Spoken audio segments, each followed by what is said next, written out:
July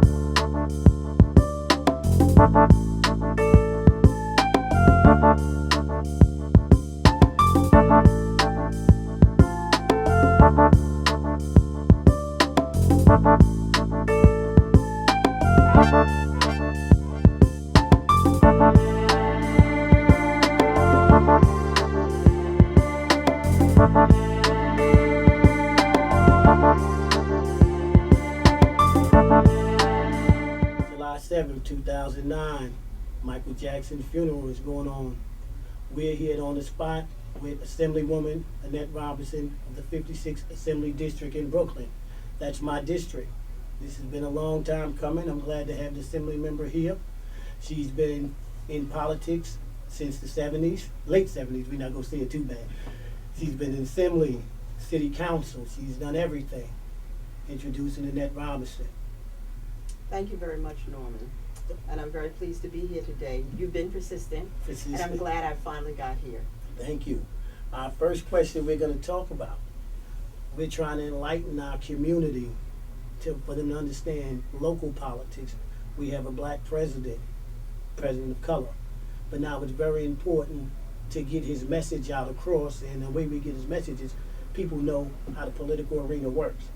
You as Assembly member, can you explain to us what's your function in the Assembly, as well as can you explain to our audience what's the State Senate's function?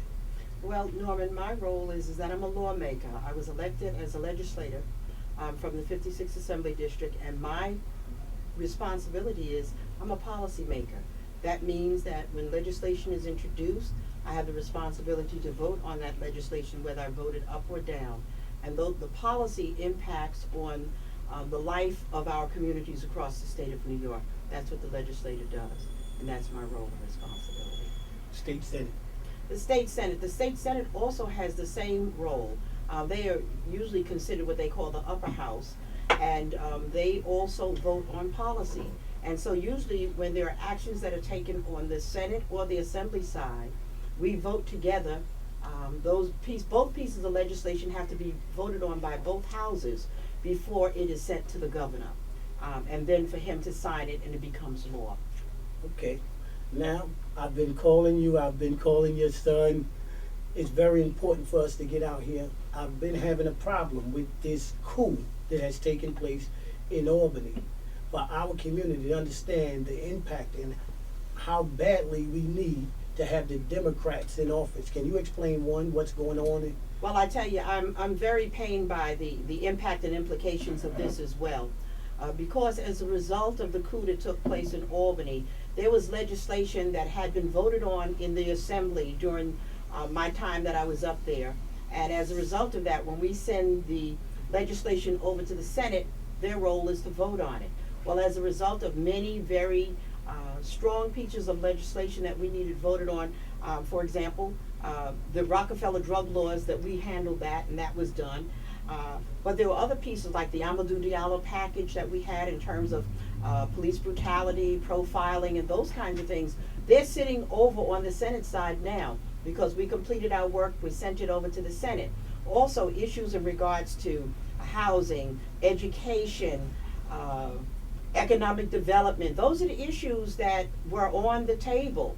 So therefore, when we vote on legislation in the Assembly and we sent it to the Senate, during this time, many of those pieces do not get taken care of. And so therefore, it costs the state money. It costs the state money, it costs the city money when those kind of things in place. There were also property taxes, and I'm not a big proponent of the property taxes, but looking at the budget this past year, the budget was a disaster because we did not, because of the predatory lending that had taken place, the market had bottomed out and whatnot. So therefore, the revenue coming from Wall Street that had been, had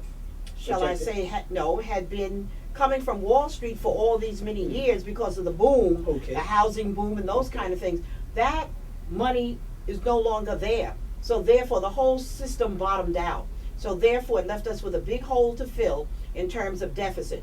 You know, we spend a lot of money in the state of New York on public services. Mm-hmm. When I say public services, we're talking about Medicaid, we're talking about health insurance, we're talking about public education, we're talking about public assistance. Okay. So we pay for all of those things and all the other things that we were giving away, and also the tax relief that we were providing to people.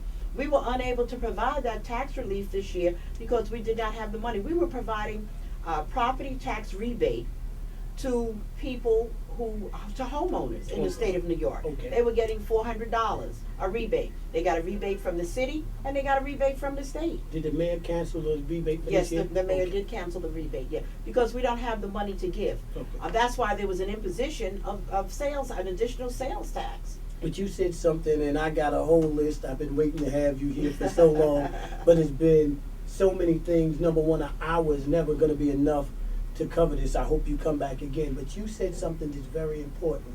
You mentioned Amadou Diallo. Yes. Part of what I talked to people, and we had a show recently on the impact of Omar Edwards getting shot, getting killed. And what I said is our elected officials might have dropped the ball. And I also understand when I say that, I understand the other aspect of controlling state politics and local politics to get this out here. Now, you've had legislation, the state had legislation Yes. on the table governing, putting police, how we say that, putting police in order That's correct. based yeah. on Amadou Diallo That's correct. shooting. That's correct. But if you don't control, if the Democrats don't control the state Senate and even Assembly, these bills can never go no place. They've been stuck in the Senate. Can you explain that? Because people don't realize Yeah. why it's important Yeah. for these local races that you have to vote on. Yeah, see, the ball wasn't dropped. The Amadou Diallo package has consistently passed in the Assembly. However, there's a lot of pull and tug there because, you know, we do also have Republicans in that body as well. And so therefore, they get on the floor and they have to advocate their position. And so therefore, they're usually very much pro-police. I'm not in opposition to police, but I'm in opposition to some of the procedures and actions that take place by police. And so we have consistently had a package, an Amadou Diallo package that talks about police profiling. We talk about police officers have to be, you know, have a drug test and those kind of things. So we've been working consistently on that. But when it gets to the Senate side, because we were not in control over there, the Democrats were not in control, that created a problem for us, and because it stagnated. And so then we come this time in history, after the election of President Barack Obama, we come and we are able to get a Democratic majority on the Senate side. After, was it 40-some years? That's correct, after 40-some 40-some years. We need to know 40-some years. Exactly. The Republicans So has you cannot controlled the Senate. imagine the impact of having a democratically controlled Senate.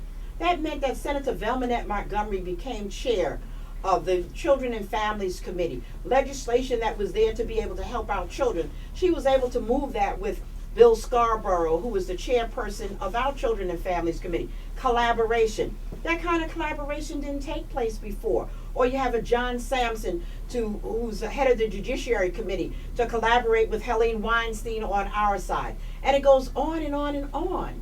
But when you break that yoke, when you break that, you don't have the kind of synergy, you don't have the cooperation. So people need to understand that when you go and you look at the people, and you know, people come around and talking a whole lot of different things to you, you have to understand what the impact and the implications are going to be for public policy in the city and in the state of New York. Well,